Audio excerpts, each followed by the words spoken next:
आप देख रहे हैं कर्मचारियों और सरकारी योजनाओं से जुड़ी खबरों का आपका अपना चैनल एम्प्लॉय खबर। दोस्तों एम्प्लॉय खबर चैनल के एक और नए वीडियो में आप सभी दोस्तों का फिर से एक बार स्वागत है। दोस्तों आज का ये वीडियो ईपीएस 95 पेंशन धारकों के लिए काफ़ी महत्वपूर्ण होने वाला है। ईपीएस 95 नेशनल एजुटेशन कमेटी के राष्ट्रीय अध्यक्ष माननीय कमांडर अशोक राउत जी की तरफ से लोकसभा और राज्यसभा में ईपीएस 95 पेंशन से जुड़े कुछ सवाल जो कि नहीं पूछे जा रहे हैं उनको लेकर यहाँ पर चर्चा की गई है। तो इसी के बारे में आज के इस वीडियो में आपको जानकारी देने वाले हैं ताकि आप ये समझ पाए कि लोकसभा और राज्यसभा में वही सवाल यहाँ पर जनरली पूछे जाते हैं जो आमतौर पर लोगों को पता है, और जो मेन सवाल ईपीएस 95 पेंशन धारकों के पेंशन वृद्धि को लेकर पूछे जाने चाहिए वो यहाँ पर क्यों नहीं पूछे जाते। जो आर्टिकल हमने employee-खबर.com पर प्रकाशित करके रखा है, आप यदि इसे पढ़ना चाहते हैं, अपने सभी दोस्तों के साथ शेयर करना चाहते हैं, ये बातें आपको जायज़ या सही लगती है तो इस वीडियो के डिस्क्रिप्शन बॉक्स में आपको इस आर्टिकल की लिंक मिल जाएगी। आप उस पर क्लिक करके इसे जो है आसानी से पढ़ सकते हैं। तो जैसा कि आप सभी जानते हैं कि ईपीएस 95 पेंशन धारकों की लंबे समय से यहाँ पर डिमांड है कि उनकी न्यूनतम पेंशन 7,500 और मेडिकल भत्ता और डीए उनको साथ में यहाँ पर दिया जाए। इसी को लेकर ईपीएस 95 राष्ट्रीय संघर्ष समिति एनएसी की ओर से समय समय पर विभिन्न तरह के प्रयास यहाँ पर किए गए हैं। और जैसा कि आप सभी जानते हैं कि वर्तमान में लोकसभा और राज्यसभा का मानसून सत्र यहाँ पर चल रहा है, जिसमें कुछ सांसदों के द्वारा ईपीएस 95 पेंशन वृद्धि और हायर पेंशन को लेकर सवाल उठाए भी जा रहे हैं।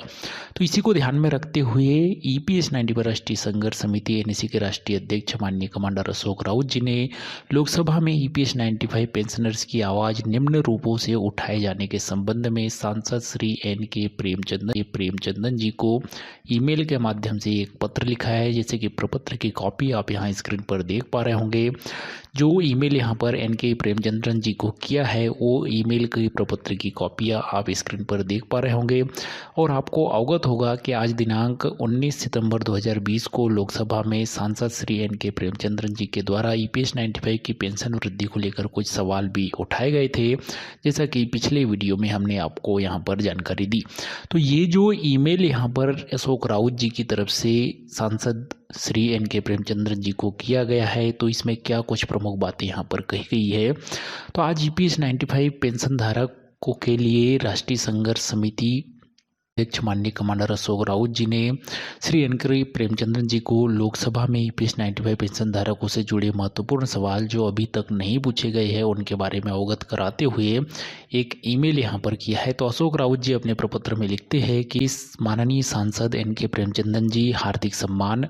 2020 को सांसद में आपके द्वारा पूछे गए सवालों के संदर्भ में मुझे लगता है कि ये प्रश्न जिनके बारे में प्रत्येक ईपीएस 95 पेंशन धारकों को पता है और आप खुद भी जानते हैं कि एसएलपी डायरी नंबर 11/023/2019 और रिव्यू पिटिशन नंबर 14/30/14/31 की सुनवाई 16/10/2020 को सुप्रीम कोर्ट में होनी है। ये पॉइंट भी आप जो है ध्यान में रखें कि 16/10/2020 को ईपीएस 95 पेंशन धारकों के केसेस को लेकर सुप्रीम कोर्ट में सुनवाई होने जा रही है।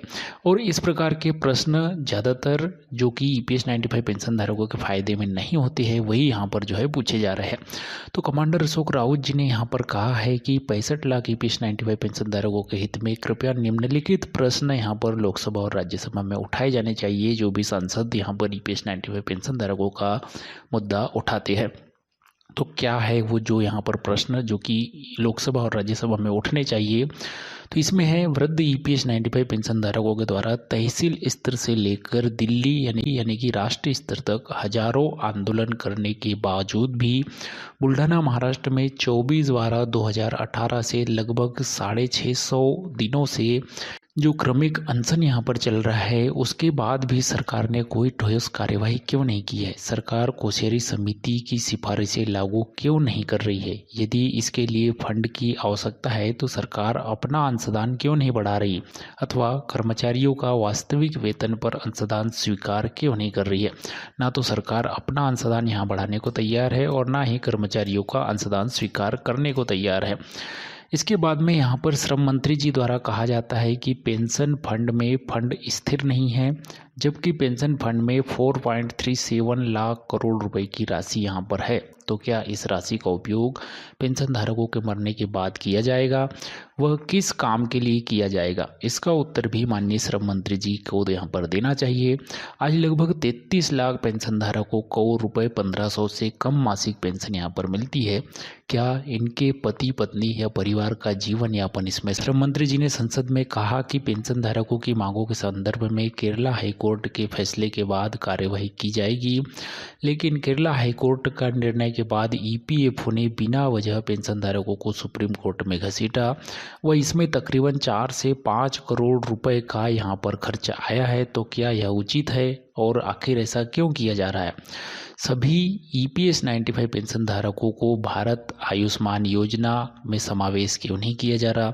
यदि ईपीएफओ द्वारा उनके कर्मचारियों को, यानी कि ईपीएफओ के जो भी कर्मचारी है जो कि पीएफ पेंशन का मेंटेनेंस यहाँ पर देखते हैं, ईपीएफओ संस्था के अंतर्गत जो कर्मचारी कार्य करते हैं, उनको 2000 रुपये प्रति माह चिकित्सा सुविधा के रूप में यहाँ पर अलग से बोनस दिया जाता है, तो फिर ईपीएस 95 पेंशन धारकों को चिकित्सा सुविधा से वंचित क्यों रखा जा रहा है? तो ये जो प्रमुख सवाल यहाँ पर ईपीएस 95 पेंशन धारकों के संबंध में लोकसभा और राज्यसभा में पूछे जाने चाहिए थे। यही बात को लेकर, इसी डिमांड को लेकर एनएसी राष्ट्रीय संघर्ष समिति के राष्ट्रीय अध्यक्ष माननीय कमांडर अशोक राउत जी ने सांसद श्री एन.के. प्रेमचंदन जी को यहाँ पर ईमेल के द्वारा यह सवालों से अवगत कर। आपके इस पर क्या विचार है? क्या लोकसभा और राज्यसभा में ईपीएस 95 पेंशन धारकों की पेंशन वृद्धि को लेकर जो सवाल पूछे जाते हैं, क्या वो वास्तव में सवाल लीगल पूछे जाते हैं जो पूछने चाहिए थी, या कमांडर अशोक राउत जी ने जो कुछ सवालों का जिक्र यहाँ पर किया है, ये सवाल यहाँ पर उठाए जाने चाहिए जिससे कि ईपीएस 95 पेंशन धारकों की पेंशन वृद्धि को लेकर कुछ न कुछ ठोस निर्णय यहाँ पर लिया जा सके? हमें कमेंट करके जरूर बताइएगा। कमांडर अशोक राउत जी की इन बातों से यदि आप सहमत हैं तो इस वीडियो को अपने सभी ईपीएस 95 पेंशन धारकों के साथ जरूर साझा कीजिएगा, ताकि उन तक भी यह जो है इम्पोर्टेंट खबर, इम्पोर्टेंट बातें, इम्पोर्टेंट मुद्दे। तो दोस्तों, इस पोस्ट को यदि आप पढ़ना चाहते हैं तो इसका लिंक डिस्क्रिप्शन में दिया है, इसे जाकर आप जो है विजिट कर सकते हैं। और इसके अलावा भी यदि आपको लगता है कि कोई और सवाल जो कि लोकसभा और राज्यसभा में सांसदों के द्वारा पूछे जाने चाहिए थे ईपीएस 95 पेंशन को लेकर, तो वो भी जो है आप हमें कमेंट करके जरूर बताइएगा, ताकि अन्य किसी वीडियो में हम उन्हें भी जो है शामिल करके और भी लोगों तक यहाँ पर पहुँचा सके। मिलते हैं आपसे नेक्स्ट वीडियो में किसी जानकारी साथ, तब तक के लिए बनी रहिएगा एम्प्लॉय खबर चैनल के साथ। यदि वीडियो अच्छा लगा हो तो वीडियो को लाइक कीजिए, शेयर कीजिए, और इसी तरह के कर्मचारी पेंशन, पीएफ और सरकारी योजनाओं से जुड़े लेटेस्ट अपडेट की जानकारी के लिए हमारे चैनल एम्प्लॉय खबर को यदि आपने अभी तक सब्सक्राइब नहीं किया है तो सब्सक्राइब जरूर कर लीजिएगा। मिलते हैं आपसे नेक्स्ट वीडियो में किसी जानकारी साथ, तब तक के लिए बनी रहिएगा एम्प्लॉय खबर चैनल के साथ। जय हिंद, वंदे मातरम। आप देख रहे हैं कर्मचारियों और सरकारी योजनाओं से जुड़ी खबरों का आपका अपना चैनल एम्प्लॉय खबर।